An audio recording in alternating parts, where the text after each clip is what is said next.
a good time. Put a smile on your face, yeah. KB Cam and Elation Radio. Even brighten your day and help you through the night. Bringing you good music. KB Cam and Elation Radio. And here's your host, KB Cam.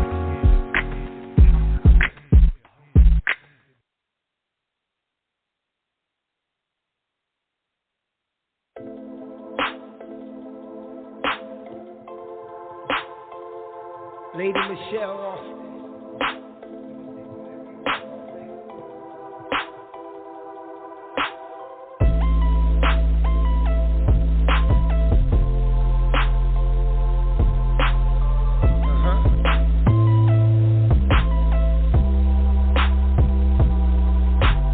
I know what you've been through. Don't think that it's only you. Only you. Yeah. Pick your head up, get up. It's only right. Take back your life. Pick your head up, get up. Take back your life. And come and talk to me. Speak your peace. Speak your peace. Speak your peace. Come and talk to me. Speak your peace. Speak your peace. Out loud. Speak your peace. Come and talk to me. Speak your peace. Speak your peace. Out your mouth. Hey, speak your peace. Come and talk to me. Speak your peace. Speak your peace. Speak your peace. I know that you're in pain. You gotta love yourself enough to make the change. Yeah. Your atmosphere,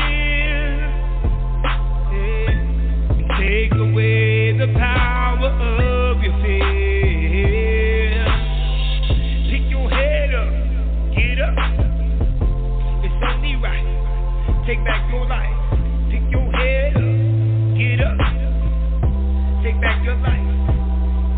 And come and talk to me. Speak your peace. Speak your peace. Come and talk to me. Speak your peace. Speak your peace. Out loud. Speak your peace. Come and talk to me. Speak your peace. Speak your peace. Out your mouth. Hey, speak your peace. Come and talk to me. Speak your peace. Speak your peace. Speak your peace.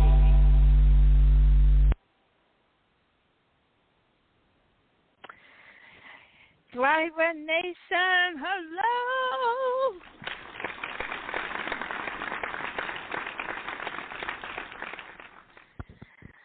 How's everyone?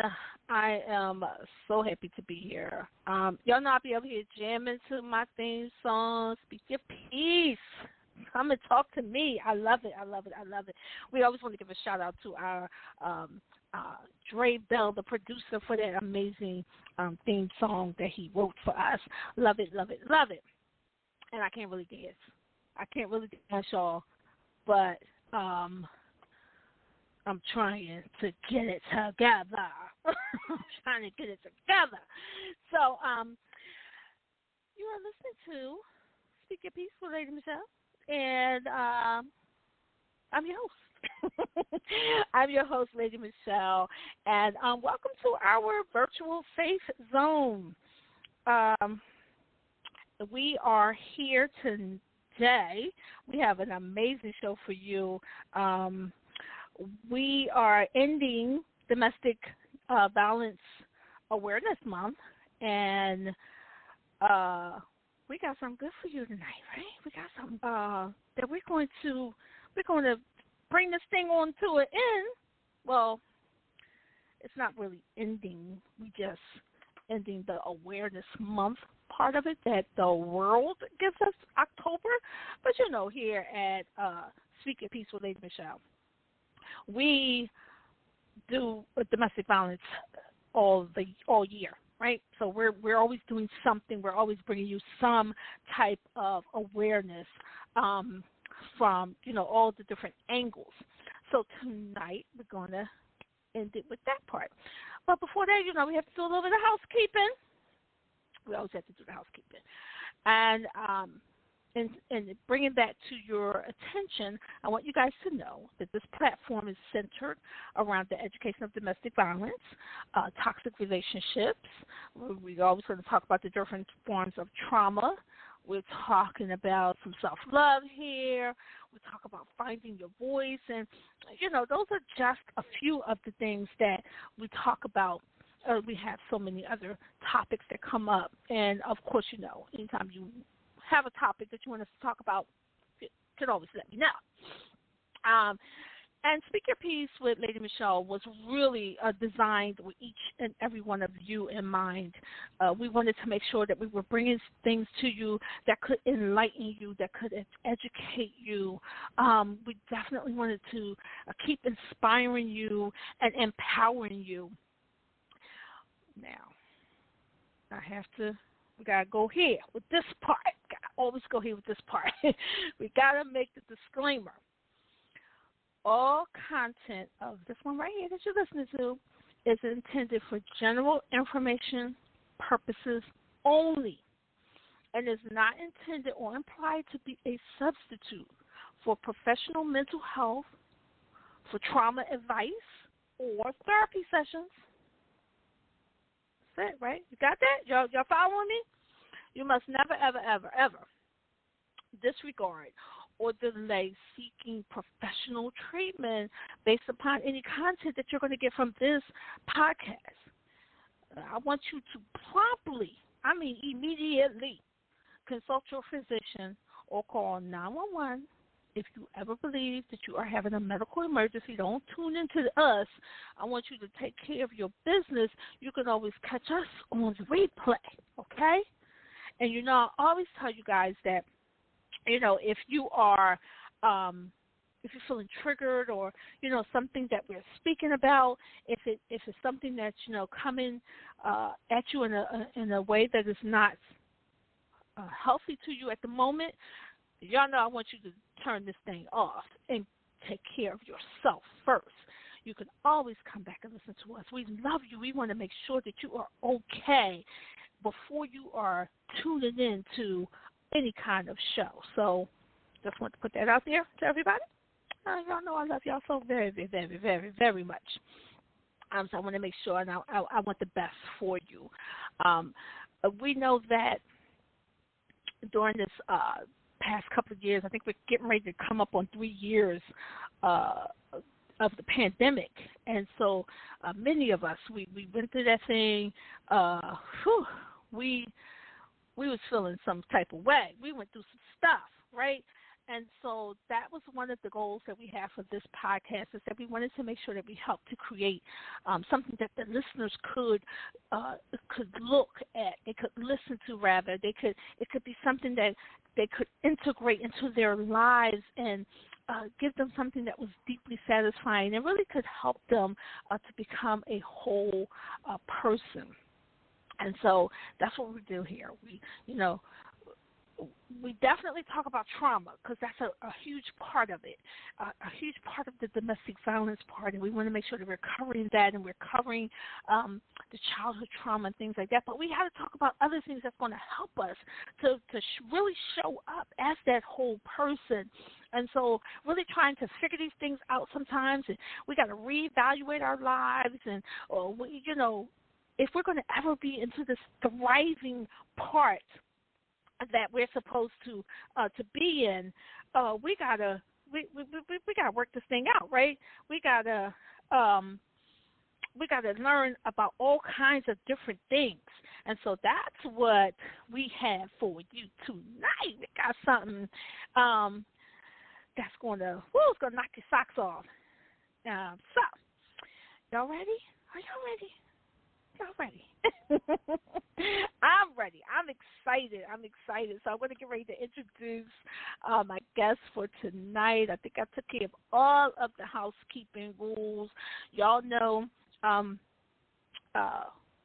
that we everybody here, we want to make sure that everybody's okay and get ready for the information, right? So we're ready. We're ready because I'm just talking and talking and talking. Mr. Ronald Williford is our guest tonight. I am so excited to have him here with me. I met him a couple of years ago, a few years ago. It hasn't even been a couple. It's been a few. It's been many, many, many, right? Met him, and he was doing some financial things for domestic violence victims. And he, I think at the time, I think they were doing the Purple Purse or something like that. And I met him at a domestic violence program, at an event, and he really blessed me with the information that he was given, because when you are going through the different types of domestic violence and domestic abuse and all of those different toxic relationships that you're in, when you're going through those different things, you need some help. And anywhere that we can get that help from, we welcome that help. And so he is the CEO of Philadelphia Financial Consultants, LLC. He is an independent financial planning broker, specializing in personal financial planning, retirement planning, small business consulting, and tax planning. He do it all, y'all.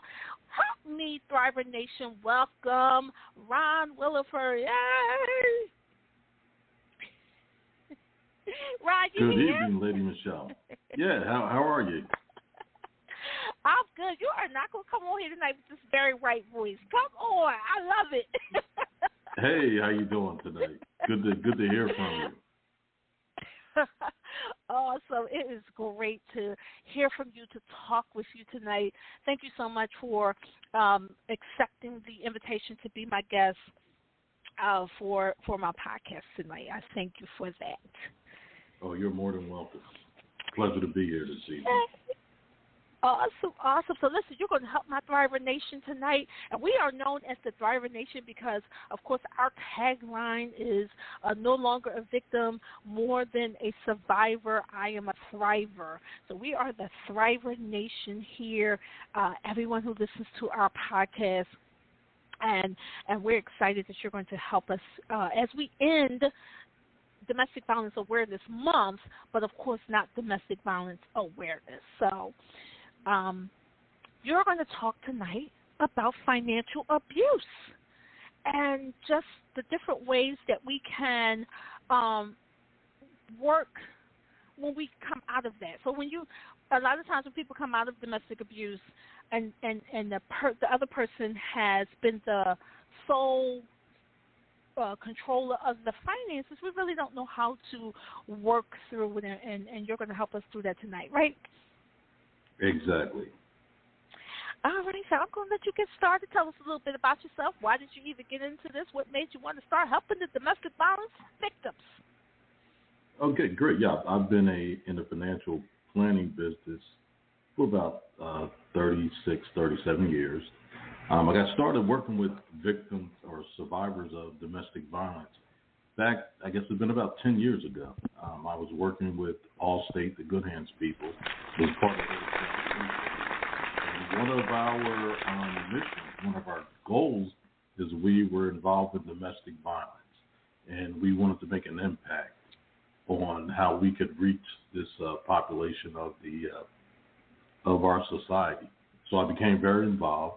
Was able to give out some award money to various organizations.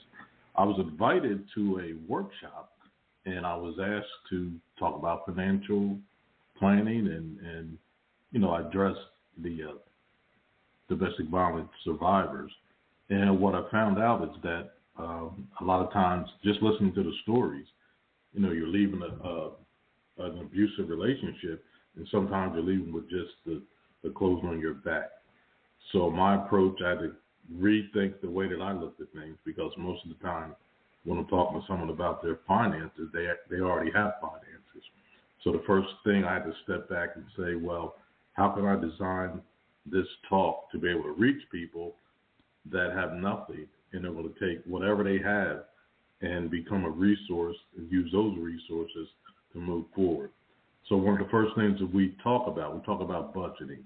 And that's simply to take a look at what you have and then what your needs are, writing them down on paper, and then just making sure that you have some means to receive income or even in some cases, some of the survivors were able to even start their own business by just taking a look at their own personal resources and then taking those resources and applying them and figuring out a way to provide some type of income to survive.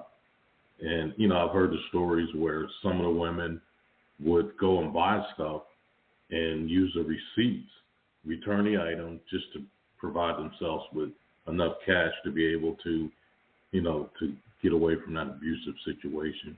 So over the years, I've talked to senators, I've talked to legislators as an advocate for domestic violence abuse. As a matter of fact, that's how I met President Joe Biden when he wasn't even the vice president then when I first started this. We're working on a bill, I think it's the VACA bill, that would change some of the laws involving domestic violence. So what I actually did, I started traveling the state of Pennsylvania, going to different agencies, and just promoting the word and spreading my my message to domestic violence survivors. And that's how I got started. So I've been doing this work for quite some time now. I actually left Allstate. It's been 5 years now, but I continue the mission of helping to support this cause. Oh, wonderful. I'm telling you, I love what you said when you were saying, you're speaking with the, the survivors, and you're now talking to people who don't have anything. They're leaving with, they're just leaving with their life.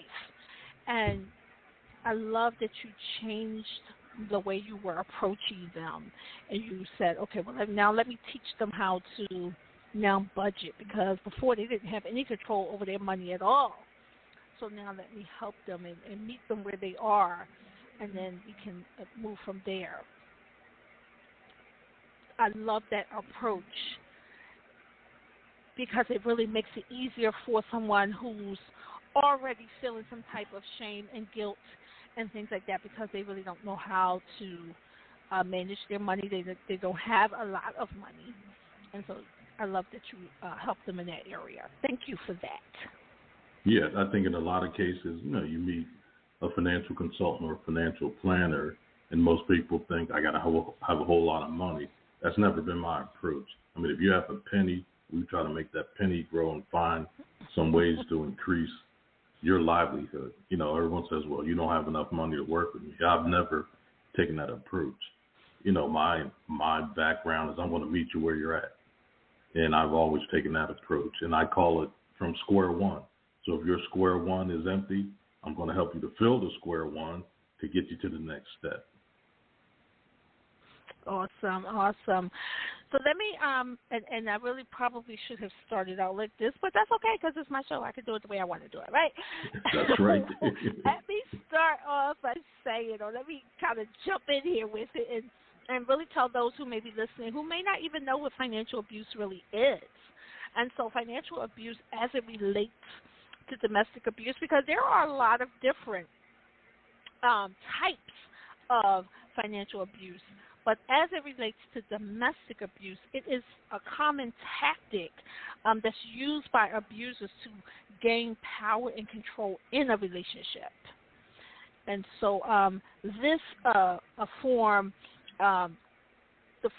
of financial abuse may be subtle and overt, but in general include tactics to conceal information. They limit the victim's access to assets, or they reduce accessibility to the family's finances. Financial abuse, along with emotional, physical, and sexual abuse, includes behaviors to intentionally manipulate, intimidate, and threaten the victim in order to entrap the person in the relationship. In some cases, financial abuse becomes present when the survivor is attempting to leave or has left the relationship. Now, I want to put a pause in there for 1 second, because this description right here was so interesting, because when it says sometimes when they're leaving when they attempt to leave, or they've already left the relationship. But when they're attempting to leave, some people don't understand that that's why a victim stays. Some people don't understand because it's the finances. And I've even had some leave, and some of my clients who leave, and I'm talking to them, and I'm trying to get them to a place of staying out of the relationship. They wind up going back because they can't handle it being out there without the finances of that abuser, because he or she had all the money. They controlled the money. They even had control over their money, and so they don't know how to survive without it. So what's your thoughts on that as far as what I just read about them attempting to leave or already leaving a relationship, and the financial abuse is really present? Right, yeah. I mean, there have been situations where the money is absolutely controlled.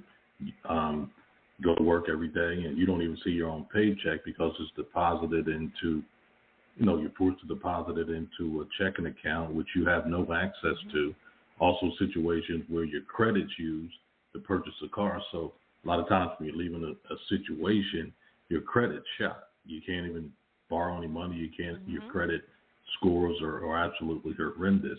So if you tried to purchase, let's say, for example, to get an apartment, your credit scores are so low you couldn't even get an apartment. So a lot of times it's just, like I say, leaving with the shirt off your back. So we practice and help folks to get the credit in order, to just understand how the financial system works. I mean, that's the key. And it's some financial literacy tips to help them to, first of all, survive, and then process those tips and those techniques in order to make their life that much better. And I found even some of the simple things, like, some of my clients just want to get their nails done. So we generate enough money and within their budget so those things become a priority. Beyond just the basics, sometimes just those personal things are what helps you to move to the next level.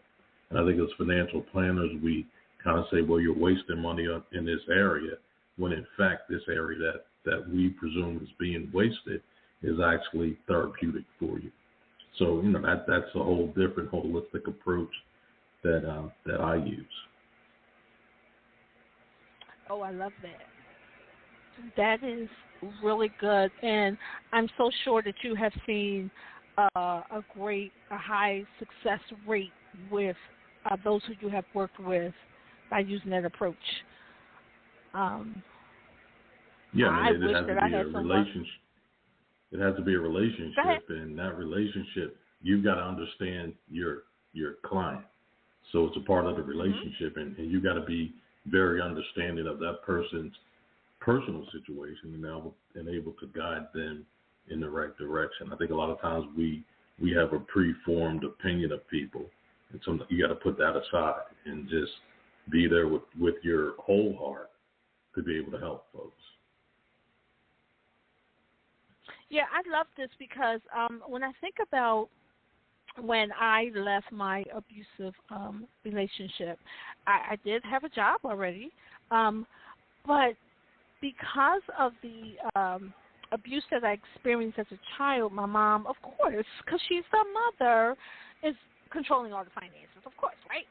But what I want to get at is there's no education, and a lot of parents weren't back then educating their children on how to budget, not so much as budget the money, but how to use your money, how to spend your money, what things you should be trying to do when you get older and leave the home. So coming right out of that out of that home with my mom, I, of course, got married young, and coming out of that abuse, I didn't know how to do my money when I got out of it. So yes, I may have had my own job, but I didn't know how to budget. I didn't know how to, to save. I didn't know how to, and I'm not using these things as excuses. I'm saying these were real things that were going on. And so if we had had people like that to speak to us like we have now, I think I would have been in a better space. I wound up having like 2-3 jobs, but never, ever knowing how to make those ends meet. And so I'm still having that mentality that almost like still having like a victim mentality, not really knowing how to access or do the right thing with my money. So I am just happy that you're doing it. That's my point I'm getting to, y'all. I know I just went around the corner and everything, but my point is I'm so glad that you are doing what you're doing, because people need this who are coming out of abusive situations. They need someone who can understand where they are. They need someone who can understand where they are trying to go and can help them to get to that place financially, because that's how you're going to make it. You got to have the finances together. So, again, thank you. Thank you. You're welcome. So, I was looking at some things, and I saw that financial abuse, we know is huge. We know it's that's a big thing. It's like 99% is like a huge number. And in that, we know that, people have lost their jobs coming out of the abuse. Maybe they even have to change jobs. So they may have to leave that job so they can get away from the person, right? And so now they don't even have the finances that they only had a little bit of control over it or no control. Now they don't even have the finances. And then we also know that, they can lose their jobs even still being in the home, still being in the abusive situation. So how do you guys help them? Do you have any kind of programs that, you would try to help them to try to rebuild? Because we're about rebuilding here. Right, yes. I mean, I've got resources and people that I can reach out to, different programs that are available. Sometimes my job, even though it's titled as a financial consultant, sometimes I become a social worker as well. Just being in this space of domestic violence, I have people I can reach out to, on a national level, local level, state level, that are very committed to this cause as well. So there are resources out there. Oh, awesome. So, over the years of being involved, I created a network of people that I can reach out to for people that are in this situation. And that's what it's about. It's about building those connections and those, not so much networks. I love that. I was just in a conference last week, and one of the things was about building connections. I know a lot of times we thought about networking, but you, from what you're saying, you've built these connections and you have some ways that can, get the people the help that they need. And that really changed my mindset on how we should be out here doing it. We're all entrepreneurs, and we have people who look to us for our resources so that we can help them, because it's not enough, of course, to just tell someone to leave an abusive situation. We have to be able to help them when they do make that decision, because they're not going to make the decision just because we said it. But when they are ready, we need to have the resources and the connections and the things that they are going to need to move forward and get their self together, their whole self. Right. Right? And I think a lot of times we've got to be understanding as to when someone says, I don't know how to leave. And if you don't understand the reasons why they can't leave, you can't counsel them on reasons why they should leave. And you've got to understand that person's situation. I mean, you just can't come in and say, you got to leave, you got to do this, you got to do that. You've got to understand their situation. I think the better you understand their situation, the more value you can be for them. Absolutely. And so some of the things I know you wanted to talk to us about tonight was, and I know you brought up the word budget. Do you have any ways, and without going into the whole budget piece, but do you have some key points that you normally would tell them to try to help them with their budgets and knowing how their money flows? Right. Yeah. I mean, one of the things is I tell folks, get a little notebook and then just keep track of where you spend your money. And a lot of times the budget is based on your habits.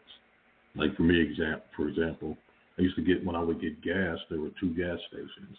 One gas station had a convenience store, the other gas station didn't. And I had a tendency to go to the gas station where there was a convenience store. So I'd get gas, run in and grab a cup of coffee, and then you had to have something with the coffee. You had to have a tasty cake or whatever. So you look up and your purpose is to get the gas, but then you wind up spending $5 more.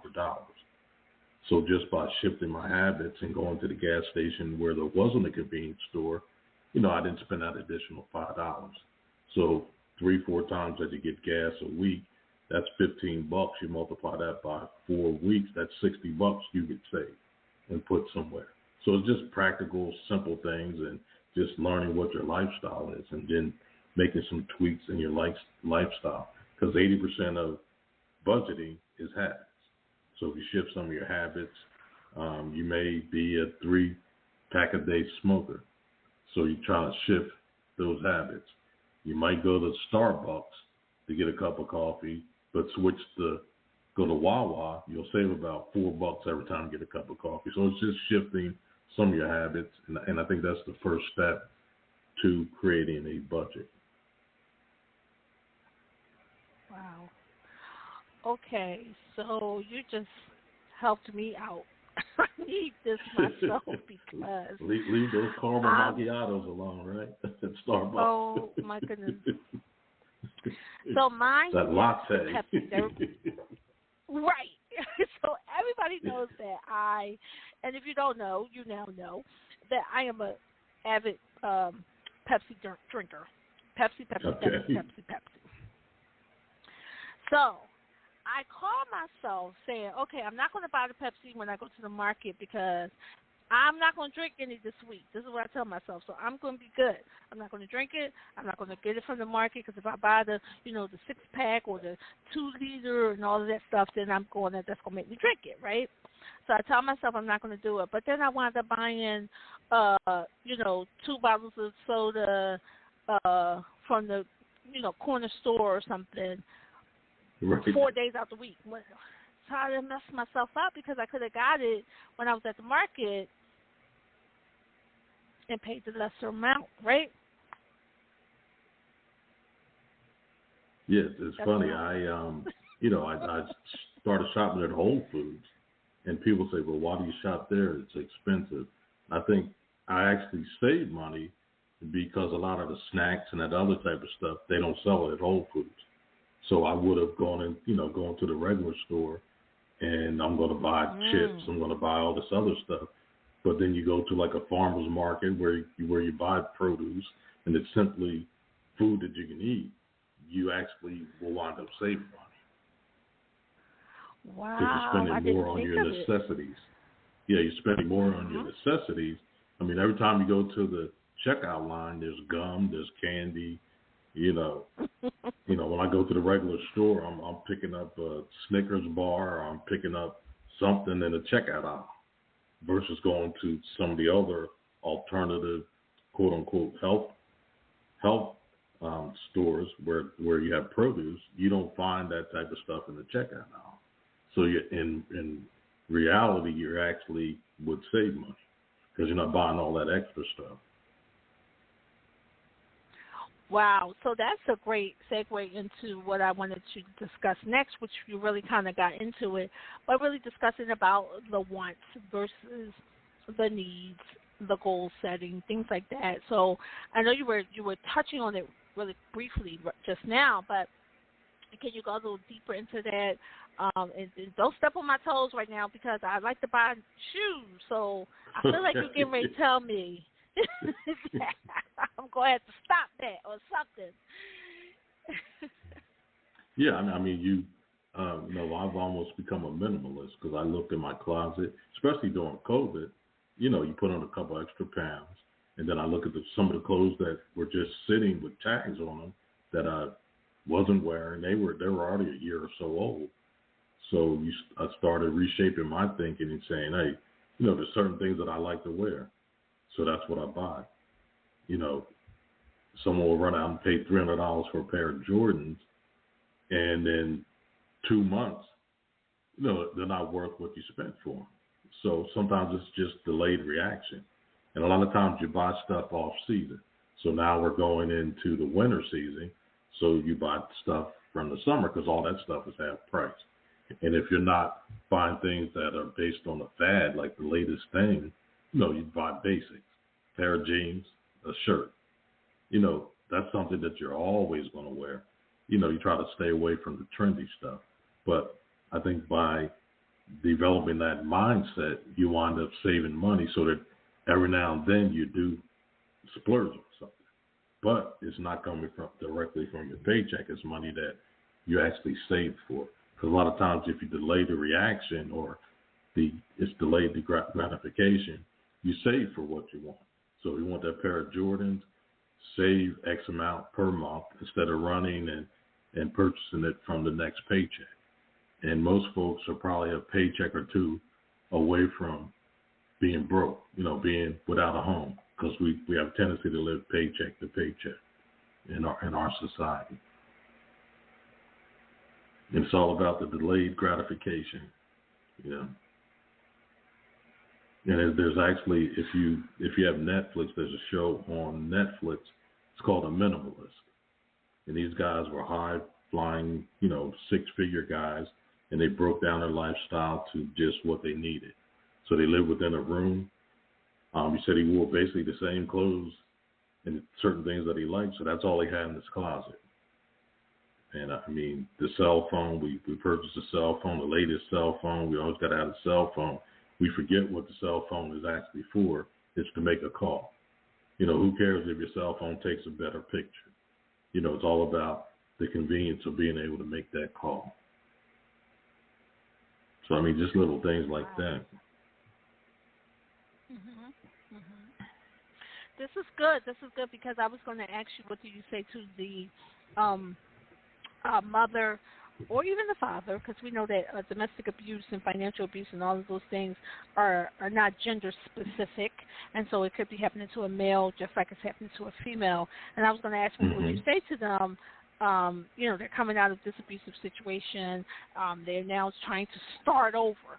But you really just answered it, when you're just saying, hey, right now you just need to focus on the necessities, not your wants, but you need to be focusing on the things that you absolutely need for you and your children, if you have your children with you, so that you can start to just rebuild your life. But you have to, be in the now. You have to live now.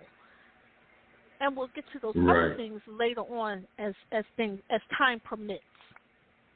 Right. Yeah, and also, the first key of financial planning, you learn to pay yourself first. So with every dollar you put away 10, 20%, you save that. And then even if you spend the difference, at least you put away a portion of what you've earned.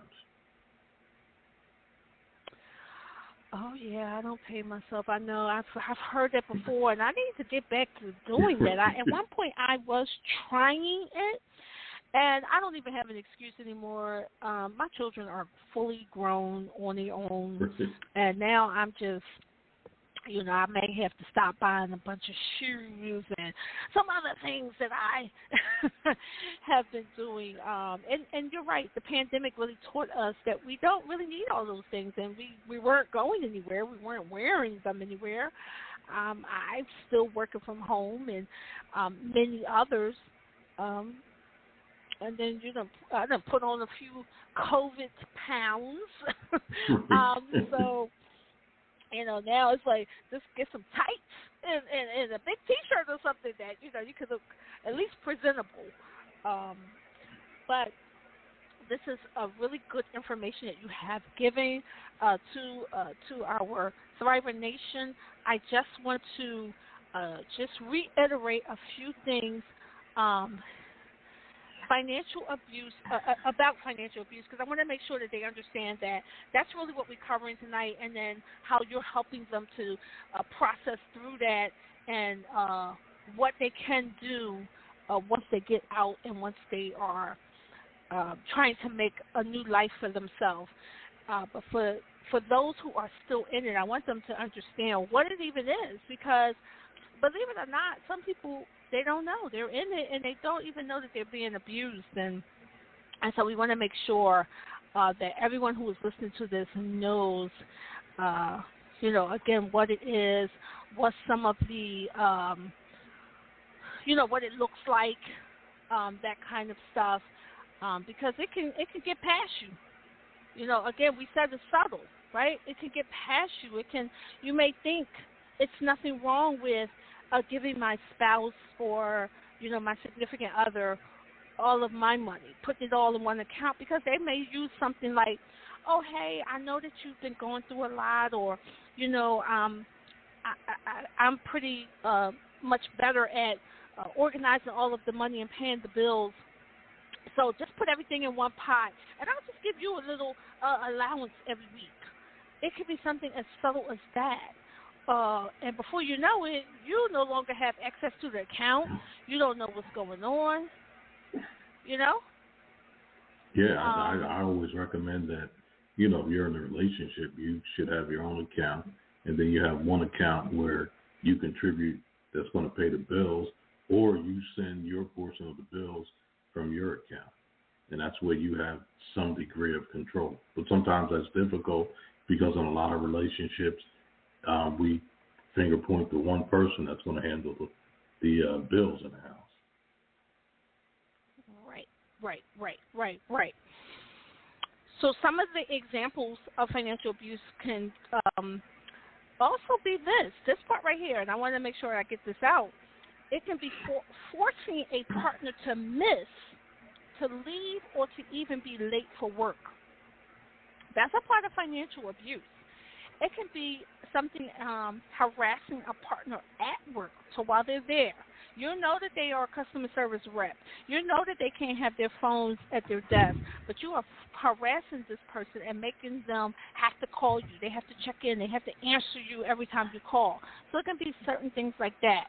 Of course, withholding money for basic living resources. It's stealing the money, stealing the credit. You talked about the credit and the property. They could be getting houses and cars and different things in your name, and you don't know it. And now when you do leave, your credit score is a 300 or 400. You don't even know what's happening. So those are things I want everyone to be mindful. Write those things down so that you know what financial abuse looks like. So that's just a few things. I don't know. You might have a few more that I missed. If you have anything else that I didn't say, please share. Yeah, and I'm always transparent. I teach and practice financial planning, financial awareness, but I'm human as well. I think what helps me with my approach is I've been in situations where there's no money. I've been in situations where, you get into a tight situation. And I think that's the value that I bring to what I talk about. Not necessarily being in a domestic violence relationship, but just being in relationships where you lost your job and what do you do next? And I think a lot of it comes to faith and just thinking that you can get out of that situation, and then having the support systems to help you to take it to the next level. Absolutely. I love that you are transparent about that, because this is what I try to tell people. Even though, we talk about domestic violence, but it may be that you are now out, but you still don't know how to really do things, or you lose your job or whatever. So we want people to know that while it may start off that we are talking about domestic violence, we're talking about really just real life situations and real life issues. And so we don't want someone to say, well, I'm not in financial abuse, so I don't have to deal with this, or I don't have to listen to this. No. The budgeting piece is for everybody. The, watching and knowing where your money is flowing and how it flows, that's for everybody. That's for you to be able to live a good life, to live a financially independent life. A life of financial freedom, because we don't want to be living paycheck to paycheck. That is not how God intended for us to live. And so we want to be able to take the things that He's blessed us with, and we want to make sure that we're doing the right things with our money. I want to make sure that we are, if you do have a job where you can put put money in that 401k plan, do that. If you are able to get some other type of financial planning, make sure you do that. You could, everybody that's listening can reach out to Ron. He can, help you with your financial planning. I know I'm on the other side now. I'm 55. It'll be time to retire before you know it. So I'm in the place now where I'm checking my money and checking to see, okay, how much is in the 401k plan? How much is in my pension? How, those type of things. What else do I need to put in somewhere so that I can be okay? So that when I retire, if I want to go to Walmart because I just want to have something to do, I could do that. But not I'm going to Walmart because I can't live. I can't function because I didn't do the right things with my money. So that's what we want to make sure that you all are understanding today, that's what we're talking about. So anything you want to share to add to that, Ron? Well, yeah, I mean, in order to grow, it's about setting goals as well. What type of goals do you have? And I think it's, like you say, it's about habits, developing those habits and just checking and just becoming financial literate of things that are going on. Just learning how the bank system works, just learning about alternative investments. If you have a 401k, take that whatever percentage you can afford and put it away. Mm-hmm. There's nothing wrong with having a rainy day fund. And we have a tendency to live for today. Of course, you got to live for today, but you also got to plan for tomorrow as well. Absolutely. I love it. That's great advice, everyone. Make sure that you are handling your business, trying to think and make sure that we are not missing anything with our amazing audience. I want to make sure that you guys are getting everything that you need. While I am going over, just to make sure we haven't missed anything, Ron, please tell the Thriver Nation how they can get in touch with you, any of your social media or your organizations. You also help nonprofit organizations as well. Talk a little bit about that with the financial piece of it. Right, yeah. My direct number, you can reach me on all social media platforms. On Instagram, I'm the Financial OG, THE_financial_OG. Also, Philadelphia Financial is my business Instagram. Or you can reach out to me. My business number is 267-270-5702. I post a lot of financial information. You can, there's ways that you can get a hold of me. I'm involved with Lutheran Settlement House. I've been doing workshops there for a while. Women Against Abuse, various organizations, Pennsylvania Coalition Against Domestic Violence. I've done workshops for them as well. Also on the national level, the National Coalitions Against Domestic Violence as well. So, there's a lot of resources, and just giving me a call on the phone and saying, what do you think about, what do you know about? And I would say 9 times out of 10, I should be able to help you in some respect or another. If I don't know, I can lead you in the right direction. Thank you for that. And that's what we need. We need someone to be leading us in the right direction. And for all of those who, I want to share this little piece right here, because I'm a transparent person as well. But I want to share this piece. If you are in a situation where you are in a domestic violence situation, or you have gotten out of it. So I'm going to really say when you've gotten out of it, because you probably can't do this while you're still in it. But once you've gotten out and you're now moving on with your life and you are now rebuilding your life, one of the things that I found is I changed jobs. And when I changed jobs to Independence Blue Cross. And I've been there now 27 years. And I was fresh out of my relationship. And I wasn't divorced yet.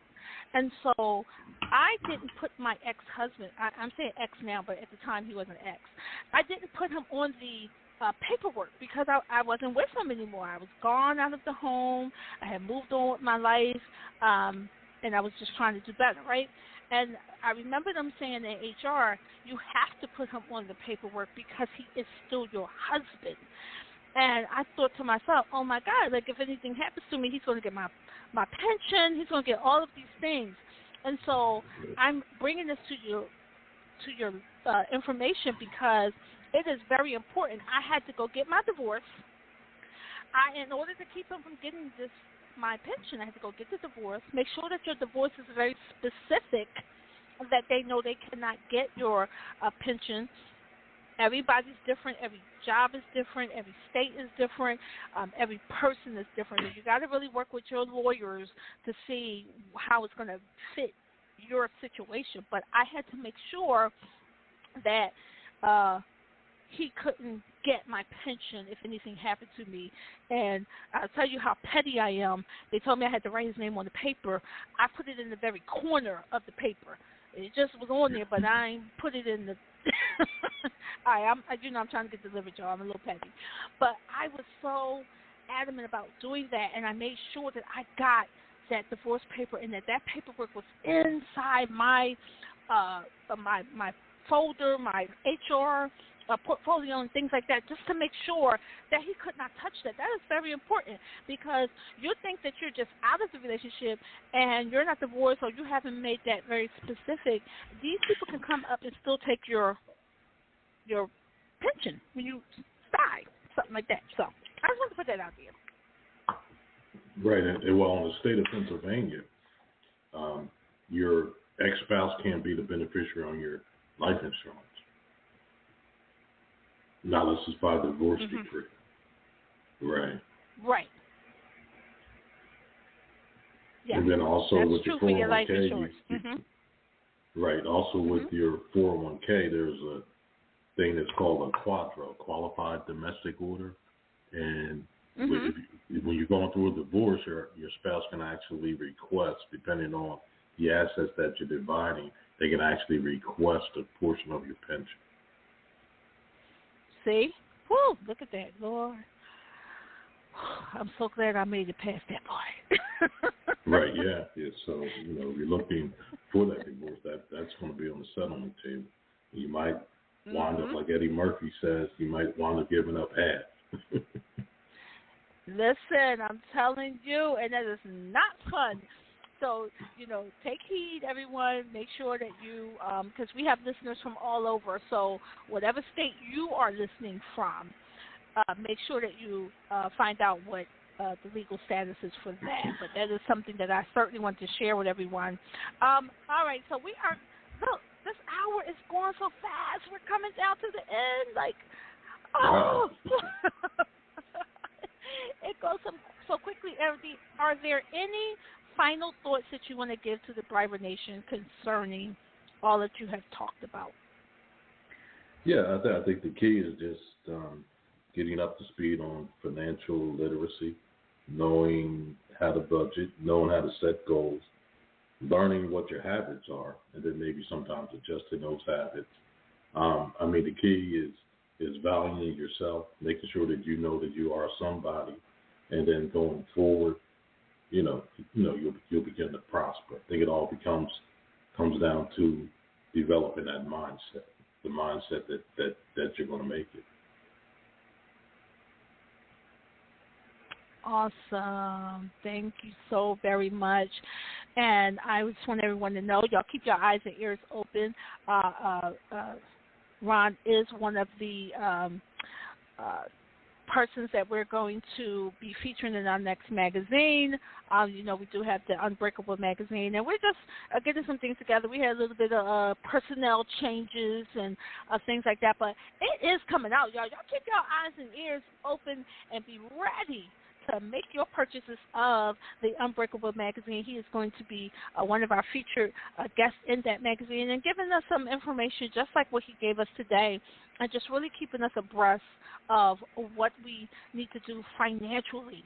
Financial abuse is nothing to sneeze at. It again, like I said, it's so subtle that people won't even really know what's happening, including the person that it's actually happening to. So we want to make sure that we are well-rounded when it comes to bringing awareness to all of the different forms of abuse, and financial abuse happens to be one of them.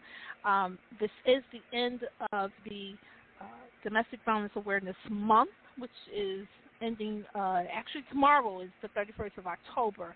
And so we've had a very successful Domestic Violence Awareness Month, and we've given out information all month long on this podcast here. And so go back and listen if you haven't. If you can't remember or you want to listen to it again and get the information, share it with others so that they get the information and so that they are made aware of the different things that's going on with domestic violence. Thank you so much, Ron, for joining me tonight. We appreciate you, and we thank you so very much for being a part of Speak Your Piece with Lady Michelle. Oh, you're welcome. Thanks for the invite, and you know, when you reach out to me, I'm available at any time. So I appreciate you, and just thank you for having me on your show this evening.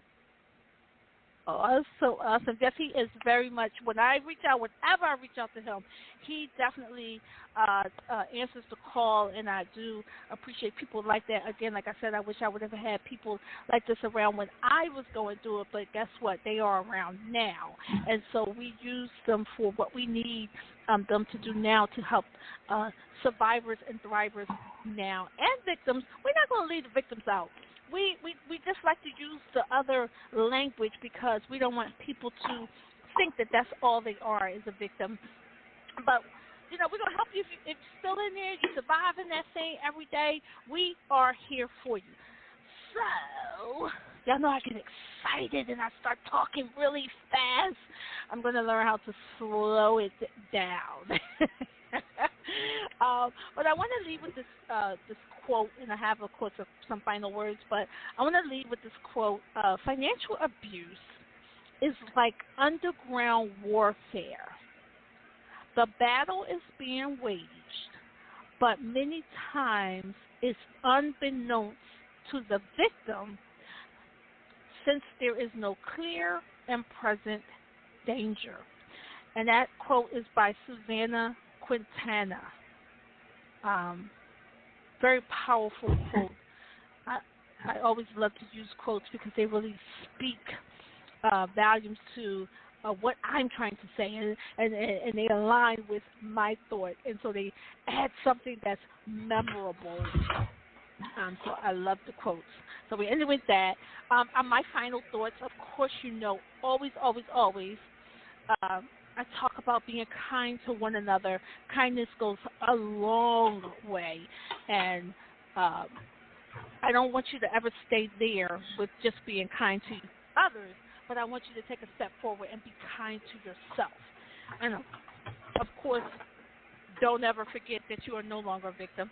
You are more than a survivor. You are a thriver. Yes! And, of course, you know, we will have some more outstanding guests to come to you. I want to thank everyone for an amazing show. I want to just always thank you guys for tuning in and showing up. We love you so much. Thank our special guests. And, of course, I want to remind all of my thrivers, that when you love yourself, you are healed. And when you are healed, you are loved. We're going to get on up out of here now. We thank our amazing producer who's always on the back end, always making this happen for us, Dr. Kimmy Kim. We also love her, and we just want to thank her so much for the amazing things that she does. Always, you can listen to us on, I believe we show up on Spotify, iTunes, all of the major platforms. You can find Elation Radio. Just put in Speak Your Piece with Lady Michelle, and you will be able to hear us. So thank you again, and have an amazing week, everybody. Thank you, Ron. Have a great night. Oh, you're welcome. Good evening, everyone. Pick your head up. Get up. It's only right. Take back your life. Pick your head up. Get up. Take back your life. And come and talk to me. Speak your peace. Speak your peace. Speak your peace. Come and talk to me.